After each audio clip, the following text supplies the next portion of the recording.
shall we read The Snorg and the Sailor? Yeah. Shall we? The Snorg and the Sailor by Will Buckingham and Thomas Doherty. Where's the seagull, Didi? Oh, look. Okay. The Snorg and the Sailor. The Snorg lived alone in an ugly little house on the marsh. Every day he snuffled along the shoreline, picking samphire to make soup. Oh, that's his house, isn't it? Yeah. Yeah. His webbed feet sank into the mud, and the wind made lonely sounds as it came from the sea.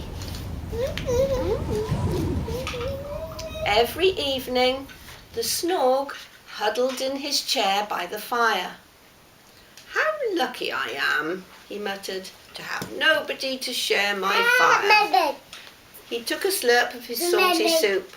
"How nice," he said, "to have my soup to myself." But one night a terrible storm blew up. The Snorg was listening to the howl of the wind when he heard a sound at the door. Knock, knock, knock, knock, knock, knock. Nobody had ever knocked at the Snorg's door before. He shuffled over and opened it just a crack. Who is it? Who is it? Outside in the rain was a bedraggled creature. "Hello," said the creature. "I'm a sailor. My boat has been washed ashore in the storm. Can I come in?" "No," said the Snorg. "Snorgs don't have visitors." "But you've got such a nice house," said the sailor, and he marched right in. And he sat down in the Snorg's chair, and he warmed his toes by the fire. The Snorg harumphed, and he went and sat in the bath. "Samphire soup," said the sailor. "May I?" "Snorgs don't share soup," said the Snorg. But the sailor had already helped himself, look. "Delicious," he said. "I'm on an adventure," said the sailor. "Yeah. Do you want to hear about it?" "No, thank you," said the Snorg. "Snorgs don't like adventures." But the sailor told him anyway, and the Snorg pretended not to listen. The sailor saved the best story till last. It was a particularly horrible and exciting tale about an island that was really a whale, and about whirlwinds and water spouts, and about a fearsome sea monster. But right in the middle, the clock on the wall struck 8. "Bedtime!" shouted the Snorg. "Bedtime?" said the sailor. "But what about the story?" "Oh, if you have to, you can tell me the rest in the morning," said the Snorg. "Snorgs always sleep at 8 o'clock. He's going to bed, isn't he? Yeah. He's going to bed in the bath, look. That night, the Snorg had dreams more colourful and wonderful than any Snorg had ever dreamed before. Look at that. Look at all his dreams. The Snorg woke long after the sun had risen, and he felt happier than he could ever remember feeling. But when he peered out of his bathtub, he saw only his cold house, his coal fireplace, and his pot of cold soup. The sailor was gone. "Sailor," he called, "I'm ready for the rest of the story." But the only answer was the lonely moan of the wind. The Snorg hurried to the door, and he peered out. Is the sailor there? Where's the sailor? The beach was deserted. Then, on the horizon, he spotted the tiny triangle of disappearing sail. "Sailor!" he shouted. "Wait!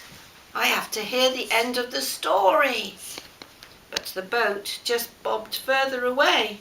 "Oh, if only I had a boat," the Snorg cried. And then he had an idea. What's he doing? What's that? bath? Yeah. Yeah. Soon he was paddling towards the horizon. "Sailor, wait!" he cried. "I need to know what happened to the whale." When he was far out to sea, he suddenly ran aground. Wait! "Who put that island there?" he muttered. He clambered out and pushed the boat back into the water. That's it, it's a whale, isn't it? A fish. Fish. What's a fish? "Sailor," he shouted, "I need to know what happened with the whirlwind." And he just started paddling again when he noticed the breeze ruffling his fur. "Sailor, No. wait!" he cried. "I need to know what the sea monster did." But his voice was drowned by the wind. The waves towered higher and higher. "Sailor, where are you?" the Snorg cried. At that moment, one enormous wave picked him up, spun him round, and swept him onto dry land. The Snorg peered out of his bathtub. And there, by a crackling fire, was the sailor, making soup. "Hello, Snorg," said the sailor. "Are you on an adventure?" "Absolutely not," said the Snorg. "Snorgs don't have adventures. I've just come to hear the end of the story." Yes, a girl, isn't it? Yeah. Yeah.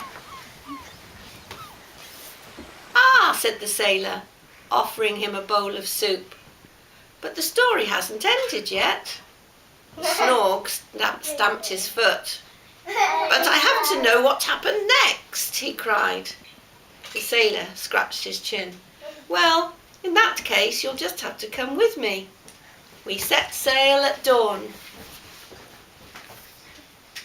And what an extraordinary story it turned out to be. The end.